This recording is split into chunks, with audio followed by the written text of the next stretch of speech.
2024 के लोकसभा इंतखाबात इख्तिताम पजीर हो गए, लेकिन कयास आ रहे हैं अभी भी लगातार जारी हैं कि आखिर कौन सरकार बनाएगा, कौन जो है दोबारा से 8 जून को प्राइम मिनिस्टर की शपथ लेगा।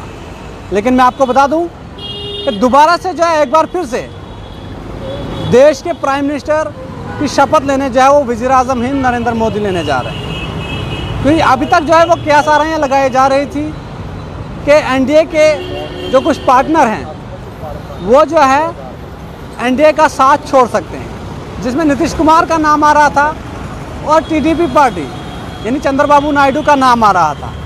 लेकिन अब उन लोगों ने साफ कर दिया कि हम इंडिया अलायंस का हिस्सा हैं और हम एनडीए का हिस्सा हैं, हम जो है इंडिया अलायंस का हिस्सा बनने नहीं जा रहे हैं। लेकिन मैं आपको बता दूं कि कुछ ऐसे पार्टनर हैं एनडीए के जो लोग जो है वो अब मंत्रालय की डिमांड कर रहे हैं, अलग अलग पोस्टों की डिमांड कर रहे हैं। सबसे पहले अगर मैं बात करूं तो मैं आपको बता दूं कि टीडीपी जो है वो डिमांड कर रही है 10 ministers along with speakers post, यानी कि 10 मिनिस्टर हमारे होने चाहिए और स्पीकर भी जो है वो पार्लियामेंट में हमारा ही होना चाहिए।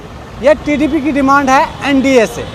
अगर हम बात करें जेडीयू की, जनता दल यूनाइटेड की, नीतीश कुमार जी को कौन नहीं जानता, 8 बार बिहार के चीफ मिनिस्टर रह चुके हैं और उसे जो है पासा पलटने के लिए उसे जो है काफ़ी ज़्यादा महारत हासिल है उनके पास। बार बार लोग यही कहते हैं कि नीतीश कुमार कब पलट जाए किसी को कुछ पता नहीं होता। तो नीतीश कुमार जी डिमांड कर रहे हैं कि जनाब मुझे जो है वो 3 मिनिस्टर और 2 MOS दे दीजिए मेरी पार्टी को। 12 पार्लियामेंट सीटें जो है अगर मैं बात करूं जेडीयू की तो उनने जीती हैं।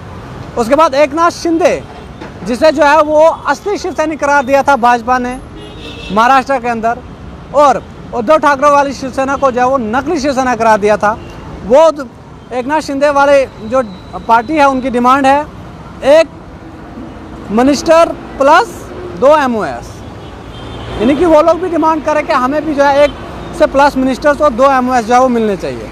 एलजेपी लोक जनशक्ति पार्टी, रामविलास की पार्टी जो है, रामविलास पासवान की जो पार्टी है वो डिमांड कर रही है कि हमें जो है 1 मिनिस्टर और 1 MOS, यानी तमाम लोगों को मिनिस्टर भी चाहिए और MOS भी चाहिए। अब उसके बाद HAM पार्टी है, हिंदुस्तानी अवामी मोर्चा पार्टी जो है ये डिमांड कर रही है कि हमें 1 मिनिस्टर की पोस्ट चाहिए। अब जो है सबसे मुश्किल फैसला करना बीजेपी के लिए है कि वो जो है किससे कौन सी पोस्ट देगी और क्या ये सरकार जो है चल पाएगी पूरे 5 साल। ये बहुत बड़ा सवाल है, क्योंकि बीजेपी ने अकेले अपने दम पर जो है 240 से 41 सीटें जीती हैं और एनडीए ने जो है 290 से 91 सीटें जीती हैं। अगर हम इंडिया अलायंस की बात करें तो 234 सीटें और अदर्स ने जो है वो 17 सीटें जीती हैं, यानी कि बहुमत के आंकड़े से काफ़ी नीचे है इंडिया अलायंस। इसलिए जो है अटकलें ये लगाई जा रही थी कि शायद एनडीए के कुछ पार्टनर जो है वो इंडिया अलायंस में शामिल हो जाए, जिनमें जयंत चौधरी का नाम आ रहा था, नीतीश कुमार का नाम आ रहा था, चंद्रबाबू नायडू का नाम आ रहा था, और बाकी अदर्स अगर मिल जाते इंडिया अलायंस के साथ तो हो सकता था कि इंडिया अलायंस जो है अपनी सरकार बना सकती थी। लेकिन अब खबर ये सामने निकल कर आ रही है कि 8 तारीख को prime minister of India Narendra Modi जो है दोबारा से तीसरी बार शपथ लेने जा रहे हैं और उसी दिन शाम को जो है उनके कैबिनेट मिनिस्टर भी जो है वो शपथ लेंगे। लेकिन देखना ये ज़रूर होगा कि ये जो डिमांड ये तमाम लीडर्स, ये तमाम पार्टियाँ कर रही हैं, क्या बीजेपी जो है इनकी जो ये शर्तें हैं वो मान लेगी। बीजेपी को ये शर्तें जो है वो मंजूर हैं, क्योंकि आपको बता दें टीडीपी कह रही है 10 मिनिस्टर्स अलॉन्ग विद स्पीकर्स, यानी 10 मिनिस्टर उनके होने चाहिए, स्पीकर भी। और जेडीयू कह रहे हैं 3 मिनिस्टर और 2 MOS, और शिंदे वाले लोग कह रहे हैं कि 1 से plus minister 2 MOS। HAM party demand करे कि हमारा भी 1 मिनिस्टर की पोस्ट होनी चाहिए। तो आप सोचिए कि एलजेपी ये कह रही है कि 1 मिनिस्टर और 1 MOS होना चाहिए, 5 MP उनके भी हैं। तो आप देखना ये ज़रूर होगा कि आने वाले वक्त में किस तरह से ये सरकार चलेगी और इन तमाम पार्टियों की जो डिमांड है क्या इसे पूरा किया जाएगा या नहीं। आने वाले वक्त में देखना ये ज़रूर होगा कि इन तमाम पार्टियों की जो शर्तें हैं, इन्होंने जो कहा कि हमें, किसी ने कहा हमें स्पीकर चाहिए, कुछ लोग कह रहे हैं कि हमें मिनिस्टर भी चाहिए, स्पीकर भी चाहिए, और कुछ लोग कह रहे हैं हमें MOS की पोस्ट भी चाहिए।